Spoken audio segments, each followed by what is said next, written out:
Hello friends, எல்லோரும் எப்படி இருக்கீங்க? கண்டிப்பாக நல்லா இருப்பீங்க நம்புகிறேன். இதில் நம்ம என்ன பேச போகிறோம்னு பார்த்தீங்கன்னா, இந்த வீக்கெண்ட் எபிசோடில் யாருக்கு பதில் யார் இருந்திருக்கணும் அப்படின்னு நினைக்கிறீங்கன்னு ஒரு டாஸ்க் வச்சார் சேது சார். அதாவது வெளில போனவங்களை கம்பேர் பண்ணி உள்ளே இருக்கவங்கள கம்பேர் பண்ணி அது கொஞ்சம் இன்ட்ரெஸ்டிங்காக இருந்ததான்னு கேட்டால் இன்ட்ரெஸ்டிங்காக இருந்ததா இல்லையா அப்படிங்கிறத மீறி யார் மனசில் யார் இருக்கிறாங்க அப்படிங்கிற மாதிரி தான் இருந்தது.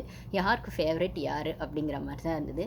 ஆனால் இவங்களுக்கு ஒன்று தெரியாது, வெளில போனவங்களும் அவங்கவுங்க இன்டர்வியூஸ்ன்னு பர்சனலாக கொடுக்கும்போது அவங்கவுங்களுக்கு பிடிச்சவங்க பிடிக்காதவங்க இல்லை கேமில் அவங்களோட பெர்ஸ்பெக்டிவ் என்ன உள்ளே ஆடும்போது தனக்கு ஃபேவராக யார் கேம் ஆடினாங்க, தனக்கு ஃபேவராக யார் கேம் ஆடலை அப்படிங்கிற மாதிரிலாம் நிறைய இன்டர்வியூஸ் கொடுக்கும்போது அந்த பெர்ஸ்பெக்டிவ் தெரியாமல் உள்ளே இருக்கவங்க ஒன்று பண்ணிகிட்ருக்காங்க அப்படின்ற மாதிரி தான் இருந்தது. இதை வந்து வெளில பார்த்துட்டு இப்போ திருப்பி அவங்க உள்ளே வருவாங்க அந்த பழைய கண்டஸ்டன்ஸ்லாம்.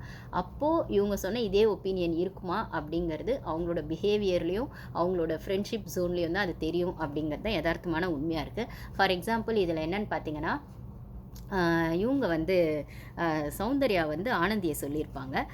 முத்துக்கு பதில் வந்து ஆனந்தி இருந்திருக்கலாம் அப்படின்னு சொல்லுவாங்க. அப்போ வந்து ஏன்னா முத்து வந்து பேசுறது ஒரு மாதிரி சுயநலமாக இருக்குது, ஆனந்தி தன்னலமாக பேசியிருப்பாங்க. இல்லை முத்து மேனிப்புலேட் பண்ணுறாரு, ஆனந்தி எது வந்தால் ஸ்ட்ரெயிட் ஃபார்வர்டாக பேசுவாங்க அப்படின்னு அவங்க சொன்னது ஏதோ ஒரு விதத்தில் கரெக்டு தான் நானும் ஒத்துக்கிறேன். ஏன்னா ஆனந்தி விஷ பாட்டில்னு சொல்லி நிறைய பேர் சொன்னாலும் அவங்களோட கேம் கேர்ள்ஸ் டீமுக்குள்ளே இருக்கிற வரைக்கும் ஏதோ கொஞ்சம் செல்லுபடியாச்சு. மேனிப்புலேட் பண்ணுறதாகட்டும் இல்லை மண்டையை கழுவது ஏதோ ஒன்று செல்லுபடியாச்சு. இண்டிவிஜுவல் கேம் ஆனதுக்கப்புறம் அவங்களுக்கு என்ன பண்ணுறதுனே தெரியல. அவங்களும் 2 மினிட்ல சொல்லியிருப்பாங்க. அதுக்கப்புறம் அவங்களும் வெளில போயிட்டுருப்பாங்க. பெருசாக அவங்களால எதுவும் பண்ண முடியல இண்டிவிஜுவல் கேம்லாம் போது. சரி, அப்போ ஆனந்தி மட்டும் தான் மண்டே கழுவுனாங்களா அப்படின்னா, என் முத்து கேம் ஃபுல்லாக அதை தான் பண்ணியிருக்காரு. ஆனந்தியாவது கேர்ள்ஸ் டீமாக இருக்கிற வரைக்கும் அதை பண்ணாங்க.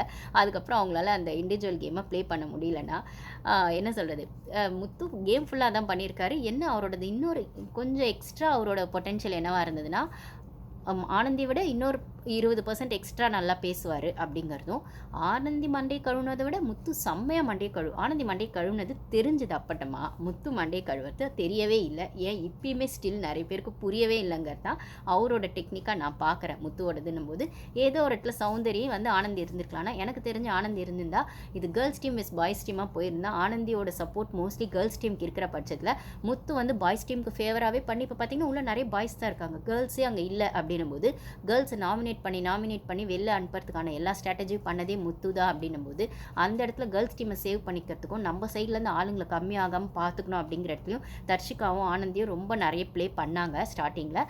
ஸோ இது ஒருவேளை கேர்ள்ஸ் வெஸ் பாய்ஸாக போயிருந்தால் அவங்களுக்கு டஃப் கொடுக்குற இடத்துல மஞ்சரியும் வந்திருப்பாங்க. கேர்ள்ஸ் டீமுக்கு ஃபேவர் ஆனும்போது அந்த கேம் வேறு மாதிரி போயிருக்கும். பட் ஆனால் ஆப்வியஸாக மேல் ஈகோ ஃபெமினிசம் அப்படிலாம் நிறைய பஞ்சாயத்தும் வந்திருக்கும். அப்படின்னும் போது இண்டிவிஜுவல் கேம் ஆனோடனே ஒவ்வொருத்தருக்கான பெர்ஸ்பெக்டிவ் வேறு மாதிரி போயிடுச்சு, அந்த டைவர்ஷன் வேறு மாதிரி போயிடுச்சு. அப்படின்னும் போது சௌந்தர்யா சொன்ன ஆனந்தி வந்து வெளில போய் சௌந்தர்யாவை பற்றி என்ன பேசியிருக்காங்க அப்படின்னு பார்த்தா, அவங்களுக்கு சுத்தமாக சௌந்தர்யாவை பிடிக்காத ஆங்கிளில் பேசியிருக்காங்க ஆனந்தி. அது தெரியாமல் சௌந்தர்யா உள்ள ஆனந்திக்கு சப்போர்ட் பண்ணி பேசிட்டு இருக்காங்க. சரி, இப்போ ஒரு வேளை ஆனந்தி உள்ளே வந்தால் சௌந்தர்யாவுக்கு சப்போர்ட் பண்ணுவாங்களான்னு கேட்டால் அது தெரியாது. உள்ளே வருவாங்களா, ஃபஸ்ட்டு வந்து பிபி டீம் யாரெல்லாம் கூப்பிடுவாங்க கூப்பிட மாட்டாங்கன்றது ஒன்று இருக்குது. எல்லாரும் உள்ளே வருவாங்களான்னு கேட்டால் கூப்பிட்றவங்களும் எல்லாரும் வருவாங்களான்னு தெரியாது. ஆனால் ஒரு சிலர் அவாய்ட் பண்ணுறதுக்கான சான்ஸும் பிபி டீம் பண்ணுறது உண்டு. போன சீசனில் அதுக்கு முன்னாடி சீசன்லாம் அந்த தாத்தா சீசன்லாம் வரும். அந்த சீசன் 3 வனிதாக்கா சீசன் நினைக்கிறேன். ஒரு சிலர்லாம் இன்டென்ஷனாகவே கூப்பிடல அப்படிங்கிற பட்சத்தில் பிபி டீம் பிளான் பண்ணி தான் கூப்பிடுறவங்களுமே அப்படி கூப்பிடுறவங்களுமே ஒரு சிலர் இன்ட்ரெஸ்ட் இருக்கிறவங்க வருவாங்க, இல்லாதவங்க திருப்பி அந்த கேம்குள்ளே போயிட்டு எதுக்கு டென்ஷன் அப்படிங்கிற மாதிரியும் ஒன்று போகும். அப்படின்னும் போது தர்ஷிகாலாம் உள்ளே வந்தால் விஷால கேள்வி கேட்பாங்க, இல்லை வந்து கொஸ்டின் பண்ணுவாங்க, ஏதோ ஒரு பஞ்சாயத்து ஆகும்லாம் எதிர்பார்த்துட்ருக்கோம். ஆனால் தர்ஷிகா உள்ளே வருவாங்களாங்கிறது எனக்கு தெரியல. திருப்பி போய் ஆறுன புண்ணை ஏன் கிளறணும் அப்படிங்கிற மாதிரி ஒரு சிலர் வரவும் மாட்டாங்க. அப்படின்னும் போது அவங்கவுங்க வரும்போது தான் நம்மளுக்கு தெரியும். இதில் இன்னொன்று வந்து பவித்ராவுக்கு வந்து பவித்ராவை நிறைய பேர் கார்னர் பண்ணி பேசுகிறத பார்க்க முடிஞ்சது. ஏன்னா தீபக் சொல்லுவார் பவித்ராவுக்கு பதில் சுனிதா இருந்திருக்கலாம். ஏன்னா டாஸ்க்லேயும் சரி பேசுகிறதுலையும் சரி சுனிதா நல்லா பண்ணியிருப்பாங்க. பவித்ரா வந்து டாஸ்க் பண்ணாங்க, பட் ஆனால் பேச மாட்டாங்க. அப்படின்போது என்ன தான் பவித்ரா மேலே அப்படி ஒரு காண்டோ தீபக்கு தெரில. இன்னொன்று சுனிதா வந்து தீபக்கோட ஃபேவரட்னு நான் சொல்கிற பட்சத்தில் அவங்க எல்லாம் விஜய் டிவி ப்ராடக்ட்ஸ்.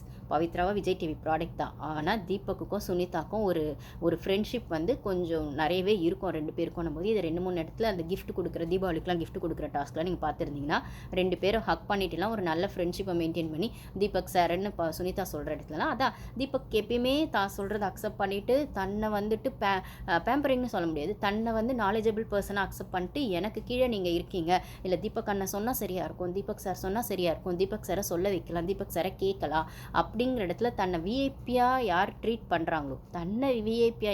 பண்ணுறாங்களோ, அவங்கள தீபக் ரொம்ப பிடிக்கும்னா அதை சுனிதா பண்ணுறாங்க, இப்போ முத்து பண்ணுறாரு, ஒரு சில இடத்துல அருணும் பண்ணுறாரு. ஏன் இப்போ அந்த வீடு ஃபுல்லாகவே அண்ணான்னு ஜாக்லின்னா அப்படி சொம்பு தூக்குற விதமாக தான் தீபக் பண்ணிருக்காங்க. அப்படின்னும் போது இப்படி அவர்கிட்ட சொம்பு தூக்கினா மட்டும்தான் அவர்கிட்ட நல்ல பேர் வாங்க முடியும்னா பவித்ராவால் அதை வாங்க முடியல அப்படிங்கிறது தான் யதார்த்தமான உண்மை.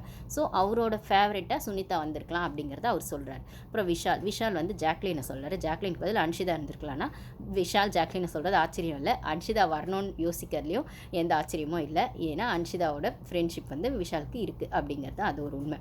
அது ஃப்ரெண்ட்ஷிப்பாக வேறு என்ன ரிலேஷன்ஷிப் நம்மளுக்கு தெரியாது. பட் ஆனால் அவர் சொன்ன விதத்தில் ஜாக்லின் அன்ஷிதான்னு கம்பேர் பண்ணால் அவர் அன்ஷிதாக்கு தான் ப்ரிஃபரன்ஸ் கொடுப்பார்.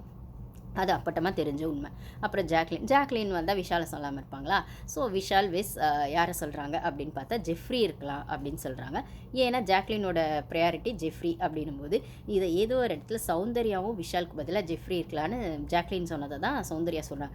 இந்த இடத்துல 2 பேருக்குமே பிடிச்ச ஒரு கண்டஸ்டன்ஸ் ஜெஃப்ரி தான்னா, ஆனால் ஜெஃப்ரிக்கு ஜாக்லினும் சௌந்தர்யாவும் பிடிக்குமான்னு கேட்டால் கண்டிப்பாக இல்லவே இல்லை. இவங்க வெளில போய் அதை பார்த்தா தான் தெரியும். ஜெஃப்ரி வந்து தன் மேலேயும் ஜாக்லின் மேலேயும் எவ்வளோ வன்மத்தை கொட்டியிருக்காங்க அப்படின்னு சௌந்தர்யாவுக்கு தெரியும் அப்படிங்கிறது என்னோட ஒப்பீனியன். அது வெளில போன அப்புறம் அப்போது ஆல்மோஸ்ட் கேமே முடிஞ்சிடும், அது வேறு விஷயம். இது ஒரு விஷயம். அதுக்கப்புறம் பவித்ராக்கு பதில் தர்ஷிகா இருந்திருக்கலாம் அப்படிங்கிற மாதிரி ஜாக்லின் சொல்கிறாங்க. இது இந்த இடத்துல எனக்கு வேலிடான பாயிண்ட்டாக தான் தெரிஞ்சுது. ஆனால் தர்ஷிகா ஜோன் அவுட் ஆகாத தர்ஷிகாவாக இருந்திருந்தால் மேபி யூஸ்ஃபுல்லாக இருந்திருக்கும். அவங்க ஜோன் அவுட் ஆகி 2-3 வாரம் ஆன பட்சத்தில் அவங்க திருப்பி பேக் டு ஃபார்ம் வந்திருப்பாங்களாங்கிறது டவுட்டு தான். அவங்க வரணும்னா ஒன்று விஷால் வெளில போயிருக்கணும், இல்லை தர்ஷிகாவுக்கு தலையில் அடிக்கிற மாதிரி யாராச்சும் வந்து பளிச்சுன்னு அந்த உண்மையை சொல்லியிருக்கணும்.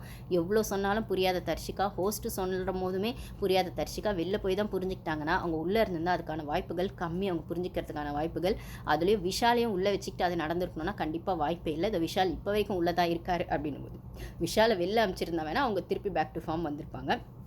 ஆனால் பிபி டீமுக்கு தெரியும் இல்லை விஷாலை உள்ளே வைக்கணுன்றது தானே அவங்க பிளான். அதனால் தர்ஷிகாவை அனுப்பிச்சிட்டாங்கன்னும் போது ஒரு ஸ்ட்ராங் பிளேயரை பிளான் பண்ணி வெளில அனுப்பிச்சிட்டாங்கன்னு தான் சொல்லணும். ஸோ தர்ஷிகா, மஞ்சரி இவங்கெல்லாம் ஒரு நல்ல ஸ்ட்ராங் பிளேயர்ஸ். இவங்களெல்லாம் வந்து வெளில அனுப்பிச்சிட்டு ஒன்றும் இல்லாதவங்களும் உள்ளே வச்சுட்டு டாப் 5க்கு வச்சு ஓட்டிகிட்டு இருக்கீங்க அப்படின்னு தான் சொல்லணும். அப்புறம் எப்படி சீசன் போகும், ஸ்பான்சர்ஸ் வரும், வெறும்னே முட்டு கொடுக்குற ஃபேன்ஸை வச்சு தான் சீசனை ஓட்டணுன்றது தான் இருக்குது. அதுவும் முத்துவோட ஃபேன்ஸாக இருக்கிற பட்சத்தில் ஓகேங்களா. அப்போது பவித்ராக்கு பதில் தர்ஷிகான்னு சொன்னாங்க. ரயான் வந்து விஷால் பதில் ஜெஃப்ரி. ஸோ இவங்கெல்லாம் அந்த கோவா கேங்கை தான் ரெசம்பிள் பண்ணுற மாதிரி இருந்தது திருப்பி. அதுக்கப்புறம் அருணுக்கு பதில் ரவி சார் இருந்துக்கலாம். ரவி சார் ஒன்று இன்ட்ரெஸ்டிங். அருணுக்கு பதில் ரவி இருந்திருக்கலாம் அப்படின்னும் போது அருண் அளவுக்கு ரவி சாரை கம்பேர் பண்ணோம்னா அருண் இங்கே இருக்காரு, ரவி சார் இங்கே இருக்காரு. ஆனால் இதில் எனக்கு ஒரு கான்ஃப்ளிக்ட் என்னன்னு பார்த்தீங்கன்னா, ரவி சாரை பற்றி நானுமே ஸ்டார்டிங்கில் நிறைய பேசியிருப்பேன். அவர் ஒரு நல்ல ரிவ்யூவர், அந்த ரிவ்யூ எனக்கு பிடிக்கும். இல்லை இப்போ அவர் வெளில வந்தப்புறமே சோஷியல் மீடியாவில் டேரெக்டாக அவரால் ரிவ்யூ பண்ண முடியாது பிபி டீம் கிட்ட போட்ட அக்ரிமெண்ட்டில். பட் ஆனால் ஏதோ ஒரு இடத்துல அந்த ட்விட்டர் அங்கெல்லாம் வந்து அவரோட ஒப்பீனியன்ஸை ஷேர் பண்ணிட்டு தான் இருக்காருன்னும் போது கிட்டத்தட்ட முத்துவோட பிஆராக தான் அவர் வெளில வேலை செஞ்சிட்ருக்காருன்றது என்னாலையுமே ஒத்துக்க முடியாத உண்மை தான். இந்த சீசனில் டைட்டில் வின்னராக முத்து ஆகிறதுக்கு ரவி சாரோ ஒரு முக்கியமான பார்ட். அவரோட இன்ஃப்ளூயன்ஸ், அவர் இந்த சொசைட்டி இன்ஃப்ளூயன்ஸ் பண்ணதும் அவரோட ரிவ்யூ இன்ஃப்ளூயன்ஸ் பண்ணதும் ஒரு முக்கியமான பார்ட்டுன்னு சொல்லலாம். ஏன்னா ஒரு வாரம் தான் உள்ளே வந்து வெளில போயிட்டாலுமே அவர் போகும்போதுமே குமரா விட்டுடாதடா குமரான்னு சொன்ன வார்த்தையில் இருந்து அதை வந்து என்ன சொல்கிறது, அந்த அளவுக்கு பிடிச்சிட்டு முத்து கேம் ஆடினாரா ஆடலையா அப்படிங்கிறத மீறி முத்துவை பிடிச்சி நிறுத்தியே ஆகணும் அப்படிங்கிறதுல ரவி சார் ரொம்பவே ஃபோக்கஸ்டாக உள்ள இவர் ஆடின கேம், முத்து ஆடின கேமை விடவும் வெளில முத்துக்காக ரவி சார் இன்ஃப்ளூயன்ஸ் பண்ணி சோஷியல் மீடியாவில் பண்ணிகிட்டு இருக்க போஸ்ட் ஆகட்டும், அந்த ட்விட்டர் ஆகட்டும், அந்த ஒப்பீனியன்ஸ் ஆகட்டும், கிட்டத்தட்ட தன்னை முத்துக்கு பிஆர்னு சொல்லிக்கிறதுல எனக்கு பெருமை தான் அப்படிங்கிற லெவலில் அவரோட விஷயத்தை அவர் எடுத்து வைக்கிறத பார்த்தா எனக்குமே அது ஃபேராக தோணவே இல்லை அப்படின்னு தான் சொல்லணும். இதுக்கு இன்னொரு ரீசன் என்னன்னு பார்த்தீங்கன்னா, ஒரு பக்கம் அவருக்கு வந்து தீபக் மேலேயும் அவருக்கு ஏதோ ஒரு இடத்துல ஒரு கோவம் இருக்குன்னு வெளிப்படுத்தியிருப்பாரு. தீபக் ஏதோ ஒரு வார்த்தை உள்ளே இருக்கும்போது அந்த பிராங்க் பஞ்சாயத்து நடக்கும் இல்லைங்களா, இவங்க ரஞ்சித்து, ஃபேட்மேன் சார், தீபக் அந்த இடத்துல நடக்கும் இல்லைங்களா, அந்த இடத்துல நடந்த கான்ட்ரவர்சியில் தீபக் சாரை ஏதோ ஒன்று ரவி சாரை பேசியிருப்பார், ரஞ்சித் சாரும் பேசியிருப்பார் ஒன்று. இன்னொரு இடத்துல ஆனந்தியுமே அவர் ஹர்ட் பண்ணுற மாதிரி தான் ஒன்று. அதாவது ஆனந்தியும் உள்ளே ஏதோ ஒன்று பேசியிருக்காங்க ரவி சாரை, இவரும் வந்து என்னமோ ஒன்று பேசியிருக்காருமோ, அவங்க 2 பேருக்குள்ளே ஏதோ ஒரு கோல்டு வார் இருக்க பட்சத்தில் ஆனந்தியும் அவருக்கு சுத்தமாக பிடிக்கல. ஸோ பிடிக்காத கண்டஸ்டன்ஸ் அவர் மல்லு கட்டிட்டு வெளியில் பேசுகிறத விடவும் பிடிச்ச கண்டஸ்டண்ட்டான முத்துவை தூக்கி வைக்கிறதுல அவரோட பார்ட் நிறைய. கிட்டத்தட்ட முத்து கேம் ஆடி தான் வின் பண்ணாரா அப்படிங்கிறத விட முத்துவோட ஃபேன்ஸை கிரியேட் பண்ணதுலையோ முட்டு கொடுக்குற மாதிரி ஒரு ஒரு டீமை க்ரியேட் பண்ணதுலையும் இல்லை முத்துக்கு முட்டு கொடுத்து தன்னோட ஒப்பீனியன்ஸை சோஷியல் மீடியாவில் ஷேர் பண்ணதுலையும் ரவி சாரோட பங்கு நிறைய இருக்குது. கிட்டத்தட்ட ரவி சார் முத்துவோட பிஆராக தான் வேலை செஞ்சிட்ருக்காரு.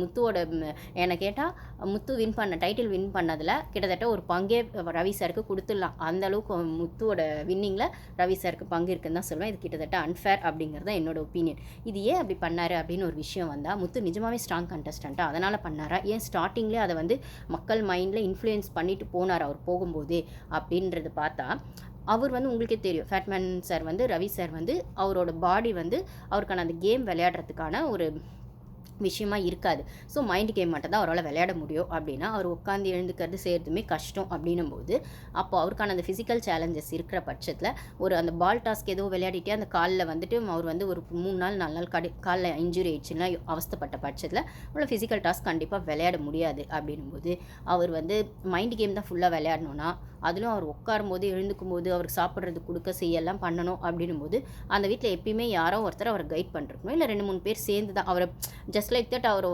படுத்துட்ருக்காரு, அவர் எழுப்பணும் அப்படின்னா கூட 2-3 பேர் பிடிச்சி தான் எழுப்பணும். அப்படிங்கிற இடத்துல அதோட சப்போர்ட் வந்து பாய்ஸ் டீம் கிட்டேருந்து அவருக்கு நிறையவே கிடச்சிது. அப்படின்னு சொன்னாலுமே ரவி சாரை ஏதோ ஒரு இடத்துல ரொம்ப ஸ்பெஷலாக முத்து கவனிச்சிக்கிட்டதாகவும், அதாவது அவருக்கு ஃபுட்டு கொடுக்கும்போது அவர் ஃபுட்டு கொடுக்கணும், அவராக எழுந்து வந்து எடுத்துக்கிறது அப்படிங்கிறத விட அவர் இருக்கிற இடத்துல எடுத்துகிட்டு போய் கொடுக்கறது, தட்டில் கொடுக்கறது, சர்வ் பண்ணுறது, இல்லை அவருக்கு ஏதாச்சும் நடுவில் தேவைப்பட்டதுன்னா அவருக்கான விஷயங்களை செய்கிறது அப்படின்னும் போது அந்த இடத்துல முத்து அதை நிறைய பண்ணியிருக்காரு. அப்படின்னும் போது அந்த ஒரு சின்ன ஒரு கிராட்டிடியூட்காகவும், இல்லை அதை முத்து பண்ணதுனாலேயுமே முத்துக்காக வெளில வந்து அவர் கிட்டத்தட்ட ஒரு பிஆர் டீமாகவே வேலை செய்கிறாரு அப்படிங்கிற ஒரு டாக்கும் போது உள்ள என்ன நடந்ததுன்னு நம்மளுக்கு தெரியாது.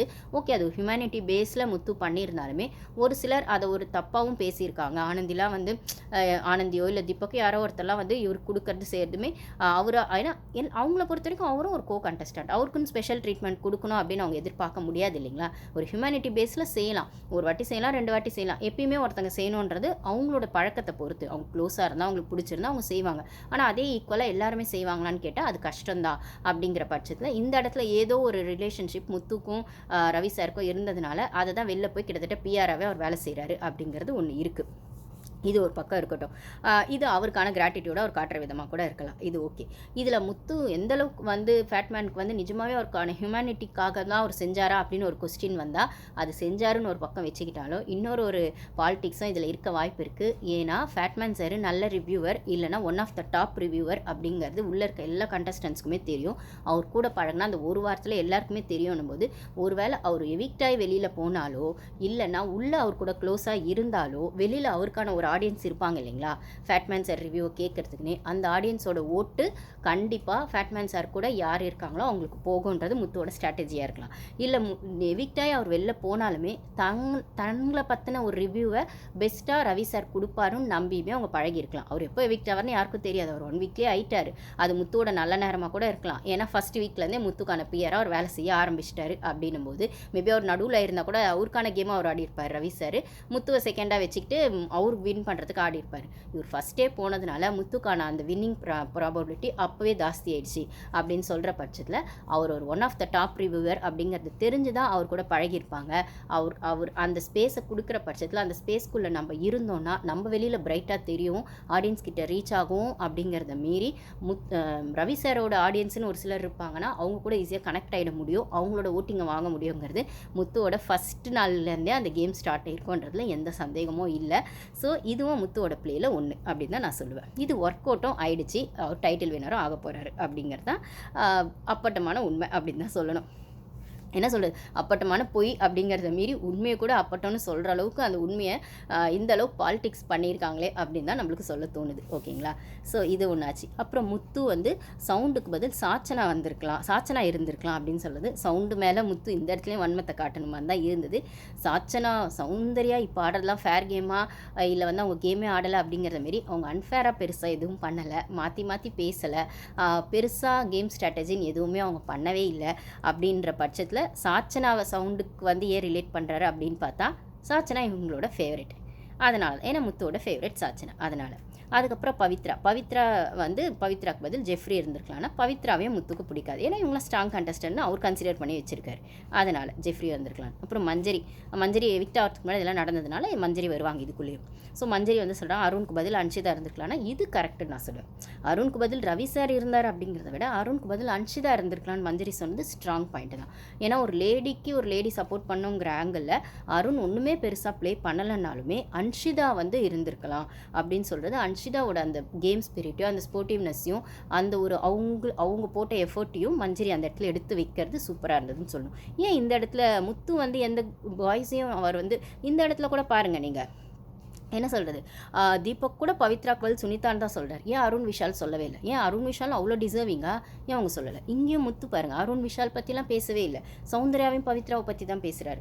ஸோ திருப்பி நீங்கள் வந்து பாய்ஸ்குள்ளே டிசர்விங்கே இல்லாதவங்களை உள்ளே வைக்கிறதுக்கு ஒரு விஷயம், ஜஸ்ட் இது ஒரு டாஸ்க்கு, இது சொல்கிறதுனால எதுவும் மாற போகிறதில்ல. அவங்க வெளில போயிட்டாங்க, உள்ளே இருக்கவங்க தான் கேம் ஆட போகிறீங்க. ஆனால் இப்போ சொல்கிறதுக்கு கூட வாய் வார்த்தையாக அவங்களுக்கு சொல்கிறதுக்கு கூட உங்களுக்கு உண்மையை சொல்கிறதுக்கு வாய் வரலனா நீங்கள் எந்த அளவுக்கு அந்த கேமை உண்மையாக ஆடி இருப்பீங்கன்றது ஜனங்களே நீங்களே புரிஞ்சுக்கோங்க. ஓகேங்களா?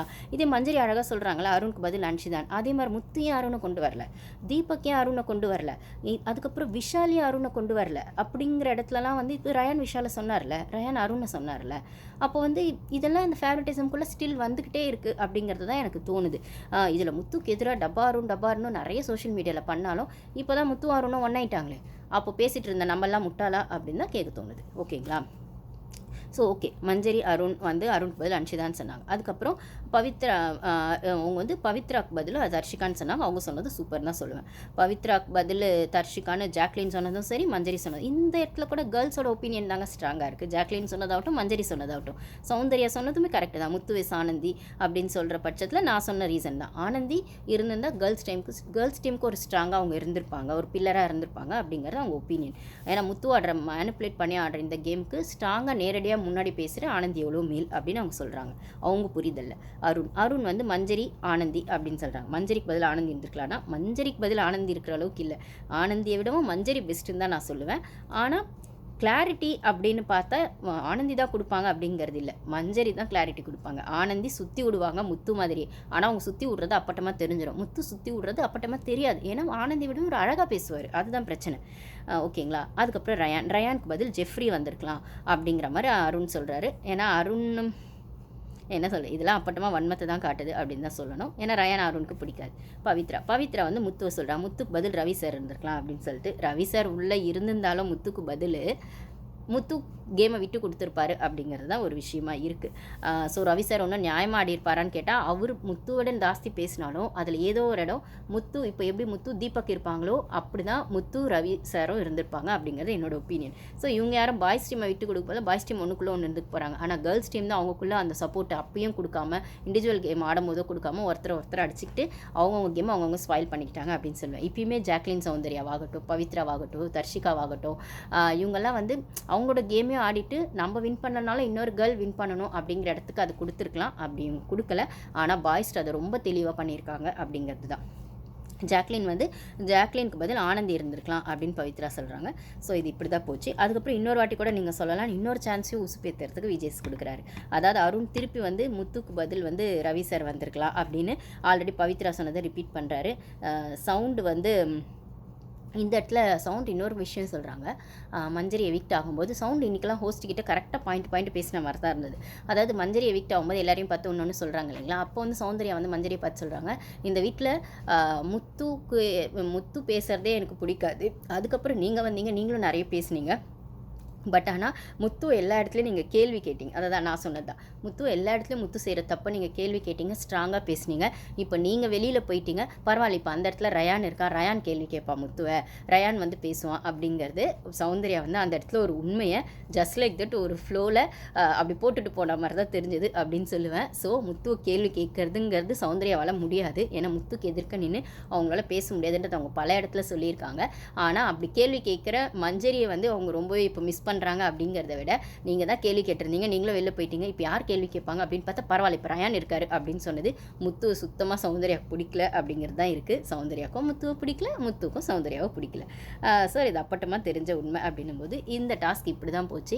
இப்போ இதுக்கு மேலே யார் வீட்டுக்குள்ளே வராங்க அப்படிங்கிறத நம்ம வெயிட் பண்ணி பார்த்தாலும் அது ஒன்றும் பெரிய இம்பேக்ட் ஏற்படுத்துமானா ஒன்றும் கிடையாது. என்ன இப்போ பெட்டி எடுக்கிறதுல டைட்டில் வின்னர் முத்து தான் அப்படின்னு ஒரு விஷயம் அவங்கவுங்களுக்கு லீக் ஆயிடுச்சு அப்படின்னா இதுக்கு மேலே வெயிட் பண்ண வேண்டாம், பெட்டி எடுத்துடலாம் அப்படின்னு ஒரு சிலர் மண்டைக்குள்ளே அந்த தாட்டு வரலாம். அது தீபக்கா இருக்கலாம், பவித்ராவாக இருக்கலாம், சௌந்தர்யாவாக இருக்கலாம் அப்படின்னு யோசிக்கிறப்ப ஏன் அருண் விஷாலில் யாரையாச்சும் இருக்கலாம் அப்படின்னும்போது டீமை யார் யோசித்து வச்சுருக்காங்களோ எடுக்கணும் அப்படின்னு அதுக்கேற்ற மாதிரி தான் அது போகும் அப்படிங்கிறது இதுலேயும் அந்த பாலிடிக்ஸ் இருக்குன்றது தான் உண்மை. ஸோ நம்ம வெயிட் பண்ணி பார்ப்போம் கைஸ். தேங்க்யூ.